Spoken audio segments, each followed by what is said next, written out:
Hey everyone, and welcome to The Explainer. Today, we're taking a deep dive into the frankly brilliant nuances of British social communication. We'll be exploring the cultural traditions that really shape how people interact over there. Everything from navigating a proper traditional full English breakfast to mastering those charming everyday idioms. Specifically, we are looking at the whole concept of polite presence and how you can level up your conversational fluency way beyond the absolute basics. So, think about this for a second. Are you apologizing for things that aren't even your fault? I mean, picture this. Someone literally steps on your toe on a crowded train, and your immediate knee-jerk reaction is to say, "Oh, sorry," right? If you're nodding along right now, well, you aren't alone. It's a wildly common habit. But the good news is there are actually some really authentic British cultural strategies to help break that reflex. Okay, let's dive right into this with Section 1, the over-apology epidemic. It really is time we stop using "I'm sorry" as our automatic default response to literally everything. See, when we overuse the word sorry, we aren't actually just being polite. We are effectively apologizing for our existence. Honestly, it sounds a bit absurd when you say it out loud, doesn't it? But that's exactly what it communicates. It's kind of like constantly answering "How are you?" with a robotic "Fine, thanks." Saying sorry merely for taking up physical space or, accidentally reaching for the same jar of marmalade at the shops, it projects a lack of confidence rather than actual good manners. And worse, it completely dilutes the power of a genuine apology. Now, it's absolutely crucial that we explicitly differentiate between being polite and being over-apologetic. Dropping the constant apologies definitely does not mean you're dropping your manners. Being polite is all about showing respect and consideration for others. Being over-apologetic, though, that's inappropriately taking the blame for simply existing in a shared environment. We can absolutely keep all that wonderful warmth and British charm, but let's definitely ditch the unnecessary guilt. Moving on to Section 2, the art of polite presence. Let's unpack the psychological nuances of what true British politeness actually looks like. So, polite presence really comes down to this. It's being socially graceful and considerate without over-apologizing or drawing unnecessary attention to yourself. It is an incredible toolkit for your overall social fluency. It's about being undeniably well-mannered, yet completely unobtrusive. You're present, you're kind, but you're doing it without making a huge spectacle of your own humility.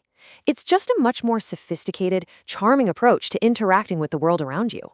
So, the crucial point is coming up here in Section 3, avoiding making a fuss. This is where we get into the real cultural mechanics driving this behavior. In the UK, the absolute ultimate social goal is navigating life without ever making a fuss. There is this deep, almost existential cultural dread of creating awkwardness or shining a spotlight on a minor inconvenience. Imagine you're sitting down for a proper, traditional, full English breakfast. You've got your baked beans, your black pudding, you can hear that gentle sizzle coming from the kitchen. But then your cup of tea arrives, and it's slightly cold. The instinct to avoid making a fuss means a lot of folks will simply drink it rather than send it back. But here is the paradox we so often miss. When you loudly and repeatedly apologize for something minor, you are actually creating the exact fuss you are desperately trying to prevent. And this philosophy ties beautifully into broader cultural traditions. Keeping a stiff upper lip and saying things like "we mustn't grumble." These classic idioms reflect a really stoic approach to life's little annoyances. Instead of exaggerated emotional displays, the cultural preference is to remain calm, composed, and carry on. But interestingly, this pairs perfectly with a love for everyday exaggerations. A British person might calmly tell you they are absolutely freezing or literally starving while waiting for that breakfast, but they'll do it with a composed, charming tone rather than as a genuine, whiny complaint. Rapid-fire apologies just disrupt that carefully maintained peace. And this brilliantly illustrates our next focus. Section 4, smart alternatives to sorry. Let's pivot from the problem to some actionable cultural nuances you can use instead. As you can see, there's a pretty stark contrast between our knee-jerk instincts and a much more composed alternative. Saying "I'm sorry" admits fault. It almost invites emotional reassurance from the other person, like you're subtly asking them to say, "Oh no, it's fine." But the much more authentic British alternative, pardon me, simply acknowledges the spatial interaction. It diffuses the whole situation without making anyone feel like they need to comfort you. It shows immense poise, and honestly, it immediately elevates your conversational fluency.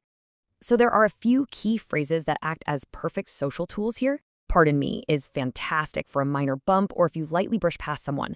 After you is the ultimate graceful move when you're navigating a narrow doorway. It's polite, yet wonderfully authoritative. And excuse me remains the absolute perfect go-to for passing behind someone. Much like training yourself to stop answering how are you with a robotic fine thanks, swapping out sorry for these expressions completely changes the social dynamic. These aren't just words, guys. They're the literal choreography of polite presence. Now, actually integrating this into your daily conversational habits really comes down to a simple 3-step internal check. Number 1, catch your instinct. When you feel that sorry bubbling up over a tiny minor interaction, just freeze. Number 2, pause and assess the setting. Did you actually do something wrong, or are you just existing in a shared space?